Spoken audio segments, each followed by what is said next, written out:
قال اللہ تبارک و تعالی فی کلامہ المجید والفرقان الحمید واذکر اسم ربک وتبتل الیہ تبتیلا۔ صدق اللہ مولانا العظیم۔ مکرم شرکائے محفل، آج ہم بٹی برادران محترم مظفر بٹی صاحب، وقاص بٹی صاحب کے برادران، والدہ مرحومہ مغفورہ کے اصالہ صاحب ختم قرآن شریف کی محفل میں حاضر ہیں۔ اللہ تبارک و تعالیٰ کے حضور دعا کرتے ہیں خالق کائنات ماں جی کی بخشش فرمائے اور انہیں جنت الفردوس میں اعلیٰ مقام عطا فرمائے۔ بحیثیت انسان اگر ان سے وہ غلطی ہو گئی، کوتاہی ہو گئی، رب کائنات سیدات نساء اہل الجنہ بی بی فاطمہ الزہرا سلام اللہ علیہا کے طفیل، اللہ ان کی بخشش فرمائے اور انہیں ان کی شفاعت نصیب فرمائے۔ دو مقامات میں سے قرآن پاک آپ کے سامنے تلاوت کرنے کا شرف حاصل کیا۔ پہلا حصہ والدین کی عظمت کے حوالے سے اور آخری حصہ حسنین کی ماں کے نام، تاکہ ماں کی حیثیت کہاں تک ہے۔ پھر ایک وہ ماں ہے جس کی حیثیت خدا اور مصطفیٰ کی نگاہ میں ہے۔ اللہ تبارک و تعالیٰ نے ارشاد فرمایا وَوَصَّيْنَا الْإِنسَانَ بِوَالِدَيْهِ حُسْنًا، اور ہم نے بنی نوع انسان کو حکم دے دیا کہ وہ والدین کے ساتھ حسن سلوک کریں۔ والدین کے ساتھ حسن سلوک کرنے کا اللہ فرماتا ہے ہم نے بنی نوع انسان کو کیا دے دیا؟ بولیے، حکم۔ ایک بنیادی نقطہ سمجھ لیں، جب اللہ اور اس کے رسول صلی اللہ علیہ وسلم کا کسی کام کے لیے حکم آ جائے، کسی کام کے لیے حکم آ جائے، وہ عمل اسی وقت امت پہ فرض ہو جاتا ہے۔ عمل فرض کب ہوتا ہے؟ جب اللہ رسول کا حکم آ جائے۔ نماز ہم پہ کیوں فرض ہوئی؟ اللہ کا شاباش، ذرا بولتے چلے جائیں، اللہ کا حکم آ گیا۔ آپ جب بولتے چلے جائیں گے نا تو آپ کو روزہ اگر لگنے والا بھی ہوگا تو نہیں لگے گا۔ اس ٹائم پہ آ کے گولی کی طرح روزہ لگتا ہے، صحیح ہے۔ اس لیے میں چاہتا ہوں کہ تھوڑا روزہ آپ کو نہ لگے، آپ بالکل متوجہ ہو اور ہر بات کا جواب دیتے چلے۔ نماز کیوں فرض ہوئی؟ اس کے پیچھے اللہ کا حکم۔ وَأَقِمِ الصَّلَاةَ لِذِكْرِي، فرمائے میرے ذکر کے لیے نماز قائم کرو۔ کہیں فرمائے وَأَقِيمُوا الصَّلَاةَ وَآتُوا الزَّكَاةَ، نماز قائم کرو، زکوٰۃ ادا۔ زکوٰۃ سال بعد صاحب نصاب پہ کیوں فرض ہوئی؟ بولیے، اللہ کا حکم آ گیا۔ سال بعد ماہ رمضان کے روزے، فَمَنْ شَهِدَ مِنْكُمُ الشَّهْرَ فَلْيَصُمْ، پس تم میں سے جو کوئی ماہ رمضان کو زندگی میں پا لے اسے چاہیے ماہ رمضان کے روزے رکھے۔ تو روزے کا کیا آ گیا؟ بولو، حکم آ گیا، اس لیے ماہ رمضان کے روزے بولو فرض ہو گئے۔ کعبے کا حج کرنا زندگی میں ایک بار فرض ہو گیا، کیوں؟ بولیے، شاباش، اللہ کا ایک بات طے پا گئی کہ جس عمل کے پیچھے اللہ یا اس کے رسول صلی اللہ علیہ وسلم کا حکم آ جائے وہ عمل امت پر سین الانسان بوالدیہ حسنا، والدین سے حسن سلوک کرنے کا ہم نے بنی نوع انسان کو حکم دے دیا۔ اللہ کا حکم آ گیا، اسی رب کا جس نے نماز کا حکم دیا، اسی رب کا جس نے زکوٰۃ کا حکم دیا، اسی اللہ کا جس نے روزے کا حکم دیا، اسی رب کا جس نے حج کا حکم دیا، اسی رب کا حکم آ گیا کہ والدین سے حسن سلوک کرو۔ اب آپ سے پوچھتا ہوں کہ والدین سے حسن سلوک کرنا یہ نفلی عمل ہے یا فرض ہے؟ کیوں فرض ہے؟ شاباش، اللہ کا حکم آ گیا۔ یہ ایک بنیادی نقطہ تھا جس کو آپ سمجھ گئے۔ اللہ کا حکم آ گیا والدین سے حسن سلوک کرنے کا، لہٰذا یہ حسن سلوک کرنا بولو ہم پر فرض ہو گیا۔ اب میں یہ تو طے پا گیا کہ یہ سارے فرائض ہیں جن کا ذکر کیا میں، نماز، روزہ، حج، زکوٰۃ، والدین سے حسن سلوک کرنا، یہ سب کیا ہے بولو؟ فرض عمل ہے۔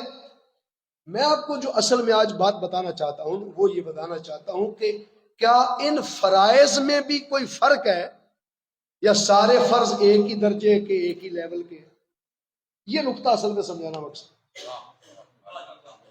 بعض کا لوگ ایک ہی کیٹیگری سے نکال دیتے ہیں نا کہ بھائی جیسے نماز فرض ہے ویسے روزہ بھی فرض ہے، جیسے روزہ فرض ہے ویسے حج بھی فرض ہے، جیسے حج فرض ہے اسی طرح والدین سے حسن سلوک کرنا بھی بولو۔ یاد رکھ لیں یہ ویسے فرض نہیں ہے جیسے باقی فرض ہے، فرائض میں فرق ہے۔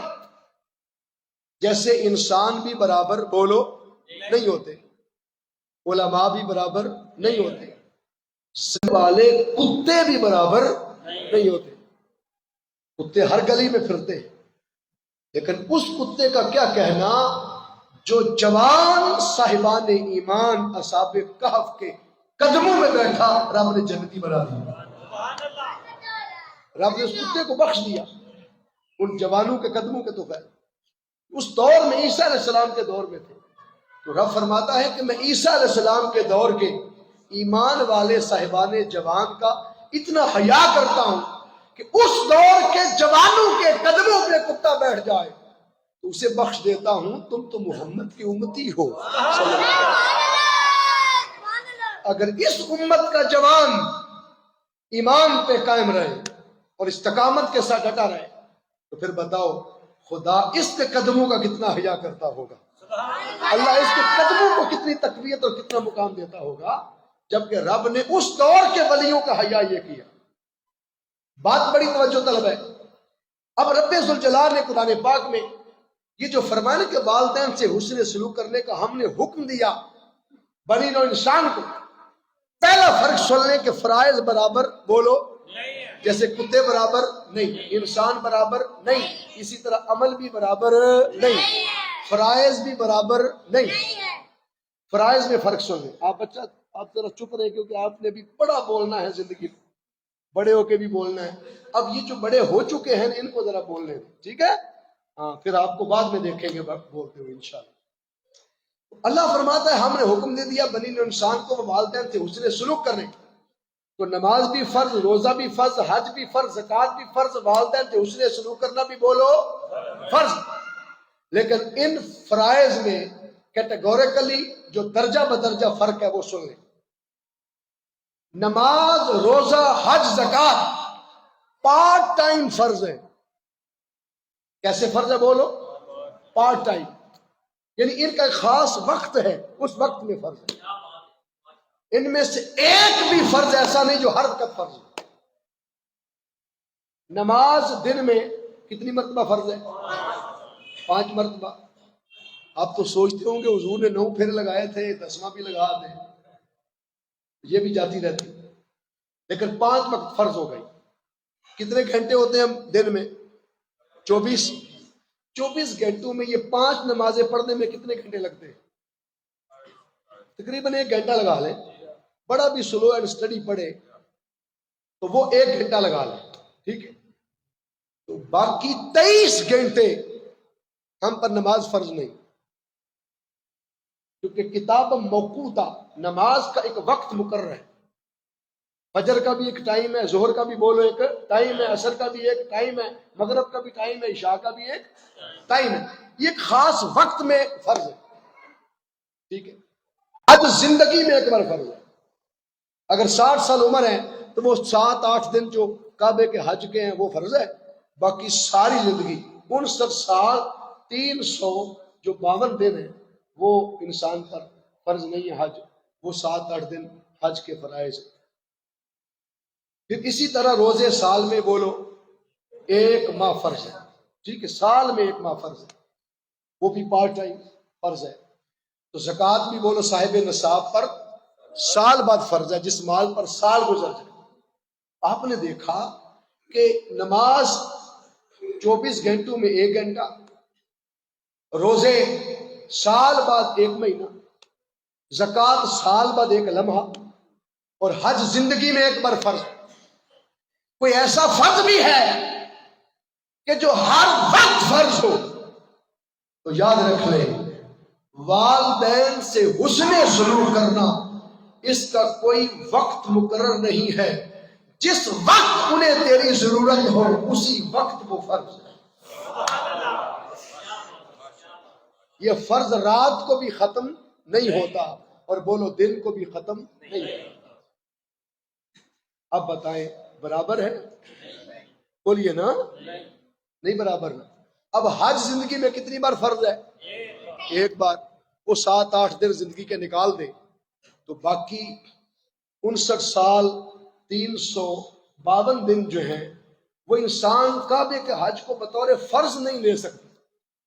لیکن آقا صلی اللہ علیہ وسلم نے فرمایا، جیسے نہار منہ حکیم بتاتا ہے نا، پانی پیو، حکیم ثناء اللہ کہتے ہیں پانی پیو نہار منہ، آپ نہار منہ پانی پی لیں تو آپ کو افاقہ ہوتا ہے۔ حضور علیہ السلام نے فرمایا، بغیر خدمت کیے، بغیر مال خرچ کیے، بغیر پیر دبائے، صرف نہار منہ ایک بار ان کا چہرہ دیکھ لے، خدا مقبول حج کا اجر عطا فرماتا ہے۔ صحابہ نے پوچھا یا رسول اللہ جو 100 بار دیکھے؟ فرمایا 100 حج کا ثواب۔ آپ 1 منٹ میں 60 حج کر سکتے ہیں، 1 منٹ میں بولو 60 حج کر سکتے ہیں۔ 60 سالوں میں ان کو منٹس اور سیکنڈز میں تبدیل کر لیں، ہر سیکنڈ میں ایک حج، یوں زندگی ان کے قدموں میں گزار دیں تو خدا کی قسم نبی کے فرمان کے مطابق تیری زندگی حج میں گزرے گی، نماز میں گزرے گی، عبادت میں گزرے گی، اللہ کے حضور مقام تقویٰ میں گزرے گی، بندگی میں گزرے گی، قبولیت میں گزرے گی۔ ایک ماں باپ ہیں جن کا ہر وقت چہرہ دیکھ رہے، ہر وقت خدا عبادت میں رہتا ہے، ہر لمحے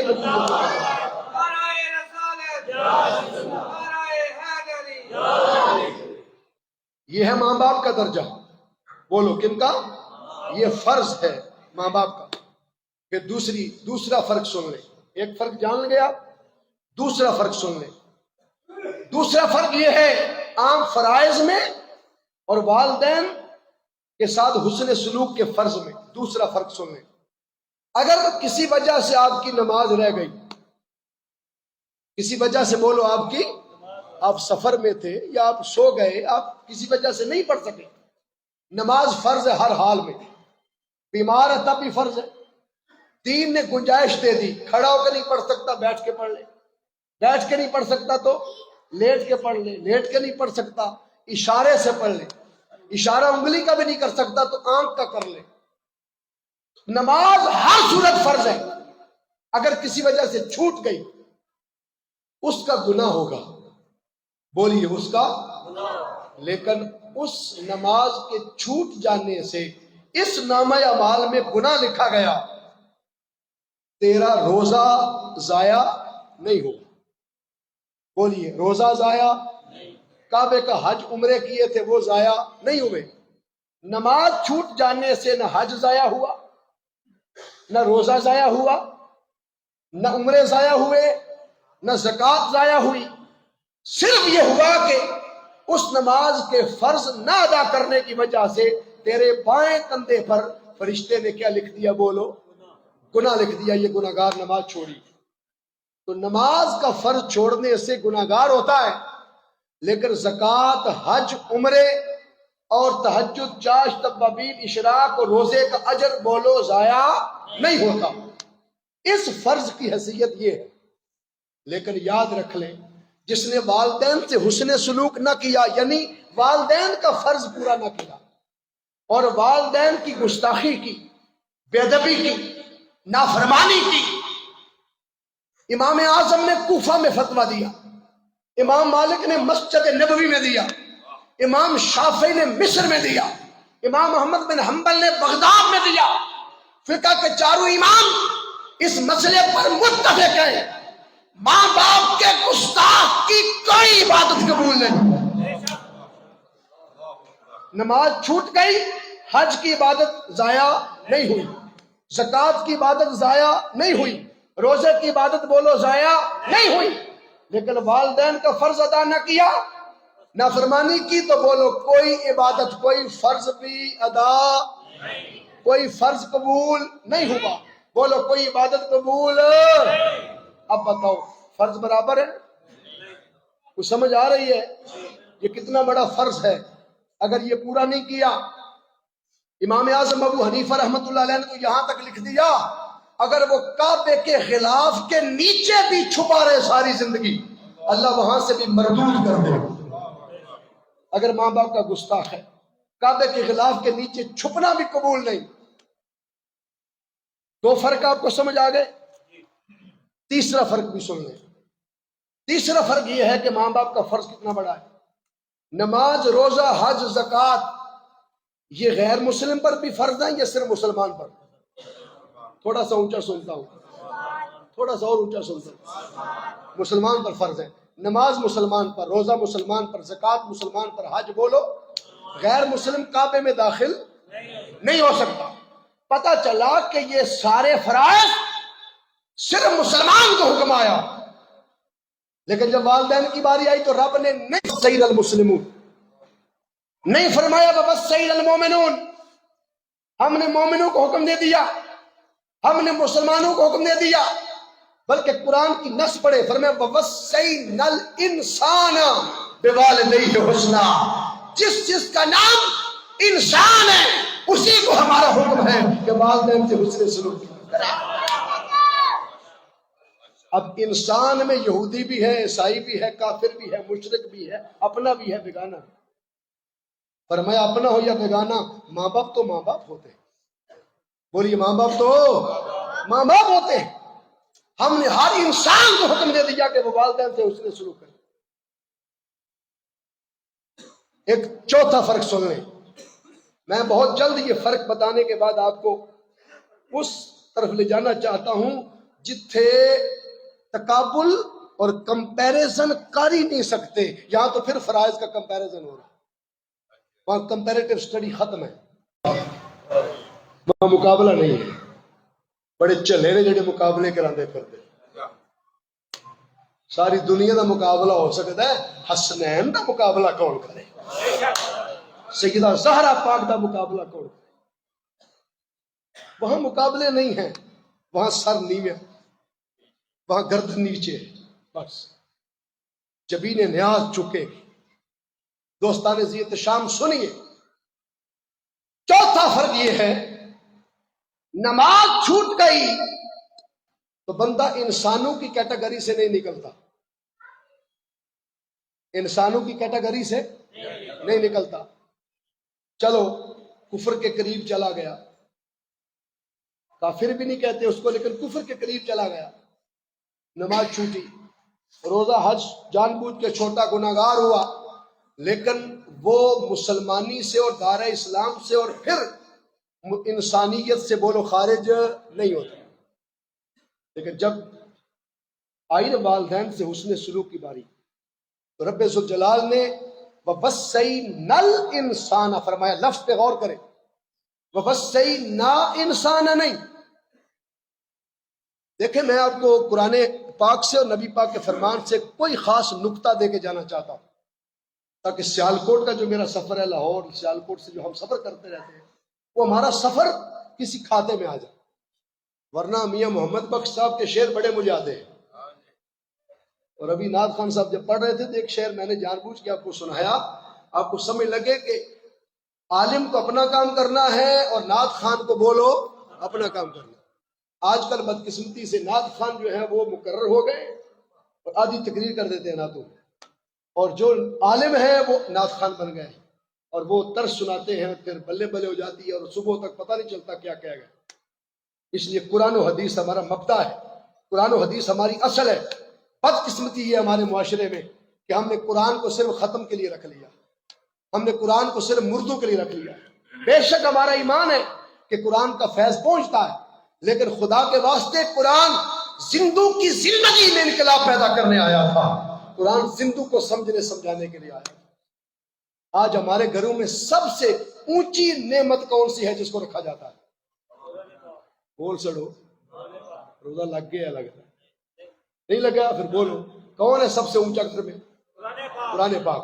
اگر اس کو سب سے اونچا رکھنا ہی قرآن کا ادب تھا کہ جوان بیٹے بیٹی کا ہاتھ نہ پہنچے، نیچے ٹولی رکھنی پڑے، نیچے وہ آپ کرسی رکھ کے پھر قرآن اتارے، اگر اس کو سب سے اونچا رکھنا اس کا ادب تھا تو لوح محفوظ سے اونچی جگہ تھی کوئی؟ یہ کہاں سے آیا ہوا ہے؟ تو اللہ اسے لوح محفوظ پہ رکھ دیتا، کسی کا خطرہ ہی نہ ہوتا، سب سے اونچا ہوتا اور اس کا ادب ہی ادب رہتا، بیت المعمور پہ ہوتا، فرشتوں کا کعبہ تھا اڑ رہتا۔ پتا چلا کہ قرآن کا ادب یہ نہیں ہے کہ اس کو اتنا اونچا کر دو کہ ہاتھ ہی نہ پہنچے۔ اللہ نے فرمایا افلا یتفکرون افلا یتدبرون، کیا اس قرآن میں غور و فکر نہیں کرتے، تدبر نہیں کرتے، سوچ و بچار نہیں کرتے؟ اسی بات کو میرے شہر سیالکوٹ کے کلندر نے کہا تھا، کبھی اے نوجوان مسلم تدبر بھی کیا تو نے؟ وہ کیا گردوں تھا تو جس کا ایک ٹوٹا ہوا تارا۔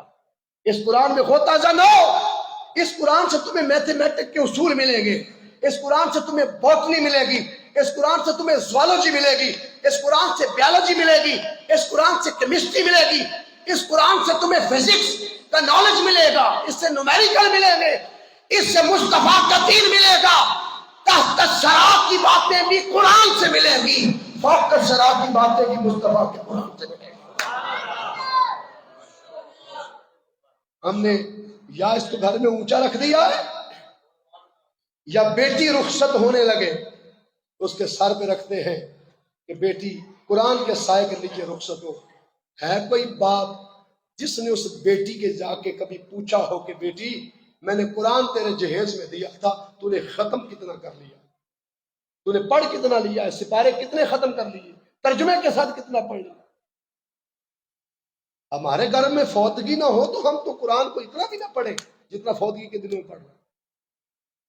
قرآن الماریوں میں سنبھالنے کے لیے نہیں آیا تھا، غلاف میں لپیٹ کے رکھنے کے لیے نہیں آیا تھا۔ اللہ کی جنت میں کپڑے تھے، وہ کپڑے پہنا کے اس کو بھیج دو۔ ہم نے اور آداب قرآن کا سب سے بڑا ادب یہ تھا کہ اس کو اسٹڈی کیا جائے، اس کو سمجھا جائے، اس سے شعور حاصل کیا۔ دوستان عزیز شام، یہ بات میں نے ضمن عرض کر دی، اس لیے میں اتھینٹک قرآن پاک کا ایک دو نقطہ آپ کی نظر کرنے آیا ہوں۔ اس کا چوتھا فرق یہ ہے، اللہ فرماتا ہے وَوَصَّيْنَا الْإِنسَانَ، وَوَصَّيْنَا انسان نہیں، انسان پر الف لام لگایا۔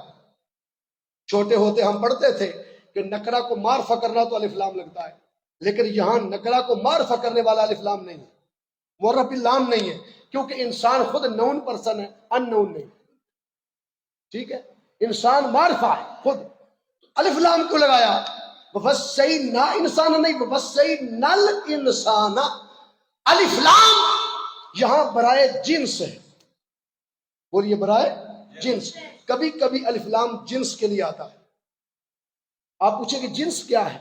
یہ گندم کی کاشت ہوئی ہے، ابھی کٹائی ہونی ہے، اس کی بھی جنسیں ہیں کہ نہیں؟ چاول کی بھی جنسیں ہیں کہ نہیں؟ سپر ہے، کرنل سپر ہے، پھر 85 ہے، 86 ہے، ہر ایک شے کی جنس ہوتی ہے۔ انسان ہونا ایک الگ جنس ہے، حیوان ہونا ایک الگ جنس ہے، نباتات ہونا ایک الگ جنس ہے، اسی طرح جن ہونا الگ جنس ہے، فرشتہ ہونا بولو۔ نیشنل جیوگرافک چینل دیکھیں، آپ ٹی وی دیکھیں، آپ کو لاکھوں جن سے پانی کے اندر رہنے والے پرندوں اور مچھلیوں اور جانوروں کی نظر آئیں گی، جنگلوں میں درندوں کی نظر آئیں گی۔ آپ نے دیکھا کہ کروڑوں جنسیں ان جہانوں میں موجود ہیں۔ اللہ نے قرآن پاک میں ایک جگہ فرمایا وَأَمَّا السَّائِلَ فَلَا تَنْهَرْ، سائل پر الف لام جنس کا ہے۔ اے مصطفیٰ، جس جنس کا سوالی بھی آپ کے در پہ آئے محمد خالی نہیں جانا چاہیے۔ سائل پر الف لام لگایا، اور یہ الف لام برائے جنس، بولیے ذرا، برائے جنس ہے۔ انسان کہتا ہے کہ انسانوں میں فرق ہے نا، کچھ کہتے ہیں نبی کے روزے پر سوالی بننا چاہیے، بردو جولی میری یا محمد۔ تو ایک انٹرنیٹ پہ ایسے مولوی صاحب بھی آ گئے، کہتے ہیں یہ کتنے لکھے، شرک ہو گیا، نبی دے دردہ سوالی بننا کتنے لکھے ہے۔ اللہ فرماتا ہے تم انسان ہو کے گردن جھٹک رہے ہو، منہ پھیر رہے ہو در مصطفیٰ کا سوالی بننے سے؟ انسان تو ایک جنس تھا، فرمایا محمد سائل پر الف لام جنس کا ہے۔ اللہ فرماتا ہے میں نے کائنات کے اندر کوئی جنس ایسی پیدا ہی نہیں کی جسے در محمد کا سوالی نہیں بنایا۔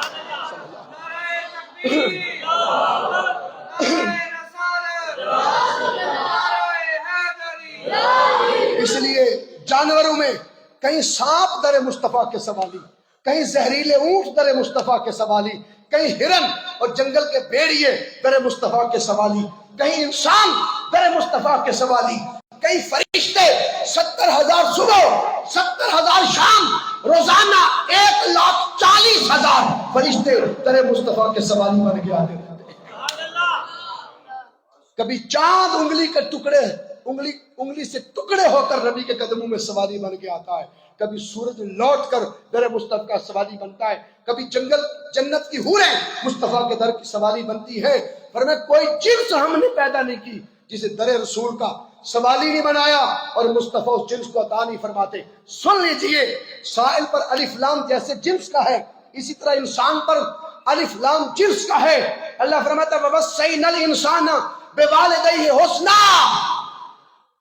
اگر چاہتے ہو کہ انسانوں کی جنس میں رہے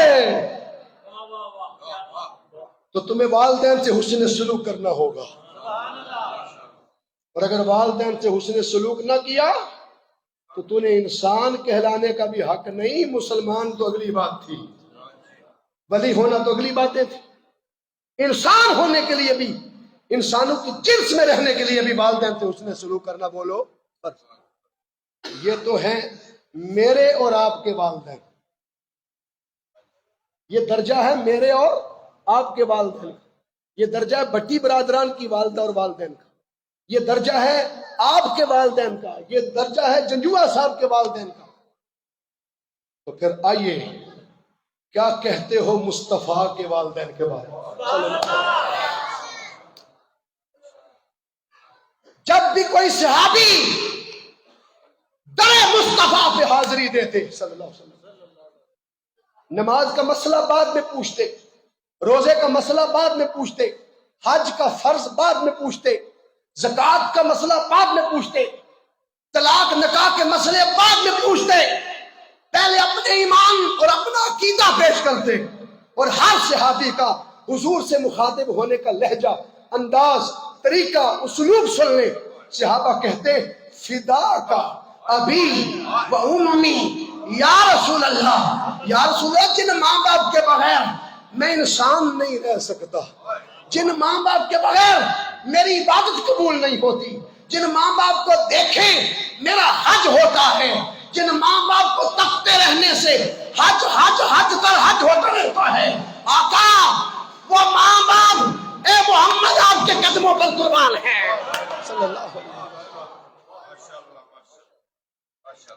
تو کل جہان کے ماں باپ مصطفیٰ پہ قربان صلی اللہ علیہ وسلم۔ اگلی بات ایک بڑی اہم آ گئی۔ ایک دن حضور علیہ الصلوۃ والسلام، یہ حدیث حضرت عمر بن خطاب رضی اللہ تعالیٰ عنہ سے روایت، گھر کی بات تھی، گھر میں ہی رہ جاتی، لیکن ہم تک پہنچانے والے اس حدیث کے صرف ایک راوی، کتابیں اہل سنت کی ہوں یا اہل تشیع کی ہوں۔ اہل تشیع برادران کی کتاب رجال التشیع ہو یا کشف الغمہ فی معرفت ائمہ، یا اہل سنت کی کتابیں ہوں حدیث کی، راوی صرف ایک ملیں گے اس حدیث کے، اور وہ حضرت فاروق اعظم ہے، وہ عمر بن خطاب۔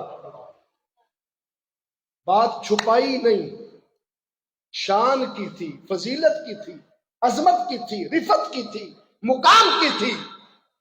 اس لیے آج سنی سنائی باتوں پر کبھی اپنا تکیہ، اپنا عقیدہ نہ قائم رکھا کرے۔ عقیدہ وہ ہے کہ ہم صحابہ کا بھی ادب کریں اور نبی کی اہل بیت سے بھی محبت کریں، اس عقیدے پر قائم رہیں، ہم محبت والا رشتہ قائم کریں، کبھی بغض والا اناد والا کبھی نہ آنے دے۔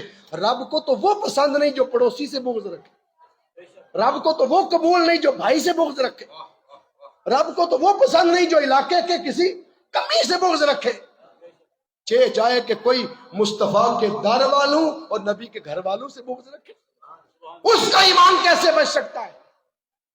اس لیے ہمیں محبت کی فضا پیدا کرنی ہے۔ میرے استاد وقت کے مجدد 1000 کتابوں سے بھی زیادہ جنہیں کتابیں تصنیف کی، جن کی ابھی حدیث پر جو ایک کتاب آئی ہے، ایک کتاب، وہ 50,000 صفحوں کی ایک کتاب ہے، 14,000 20,000 کی تو کئی کتابیں صفحوں کی۔ باتیں کرنی آسان ہے، کام کر کے دکھانا بولو بڑا مشکل کام ہے۔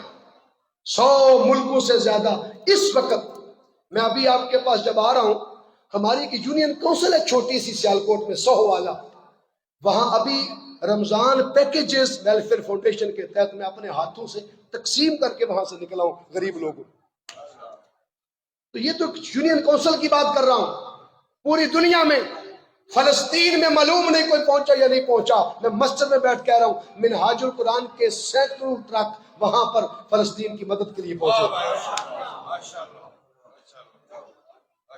کام کیا ہے بابا۔ اور ابھی اسی 100 والا میں ایک جوان ایئرپورٹ سے سیدھا ہماری محفل میں آ گئے، ہم نے اس مائک اس کو دیا، یورپ سارا پھر کے آئے ہیں، تو ڈاکٹر طارق قادری صاحب کی کوئی خدمت آپ نے وہاں دیکھی ہو، یہاں تو حسد بغض بڑا ہے، وہاں کی کوئی بات ہمیں سنا دو۔ تو وہ کہتے ہیں کہ میں نے پوری دنیا پھری، میں برطانیہ کی کسی بستی میں گیا، جیسے چلونڈ ایک گاؤں ہے، ایک گاؤں میں گیا، جمعے کا دن تھا، میرا دل کرتا تھا میں جمعہ پڑھوں جماعت میں، لیکن جماعت شہر میں ملنی تھی، گاؤں میں نہیں ملتی تھی، میں پریشان ہو گیا، ساری بستی عیسائیوں کی تھی۔ کن کی تھی؟ عیسائیوں کی تھی۔ میں نے سوچا جمعہ مجھے تو نہیں ملے گا، زور ہی پڑھنی پڑے گی۔ میں ڈھونڈتے ڈھونڈتے ایک گرجا تھا، گرجا عیسائیوں کا، میں وہاں گیا تو گرجے والوں نے بتایا اسی گرجے میں ایک ہال خرید کر مسجد بنا دی گئی ہے، آپ اس میں جمعہ پڑھ لیں۔ وہاں میں گیا تو چند لوگ جمعہ پڑھ رہے تھے، میں نے بھی ساتھ جمعہ پڑھ لیا۔ جب جمعہ پڑھ کے فارغ ہوئے پتہ چلا یہ بھی سارے عیسائی تھے جو جمعہ پڑھ رہے ہیں، ان کو کلمہ پڑھایا ہے، اور آج یہ جمعہ ہوا۔ میں نے پوچھا یہ مسجد گرجے میں کس نے بنائی، اور یہ عیسائیوں کو مسلمان اس بستی میں آ کے بھی برطانیہ کے کس نے کیا؟ انہوں نے کہا کہ پاکستان کے ڈاکٹر محمد طاہر القادری۔ وہاں کی بستیوں میں بھی دین کی خدمت اور نوکری کی۔ میں اگلی بات اس پہ آؤں گا۔ وہی شیخ الاسلام فرماتے ہیں کہ میں در رسول پر جب جاتا ہوں تو کبھی سیدھا نہیں جاتا، میں پہلے جنت البقیع کے مین گیٹ پر کھڑا ہو کے سیدہ فاطمہ الزہرا سلام اللہ علیہا کے سامنے اپنی گردن جھکاتا۔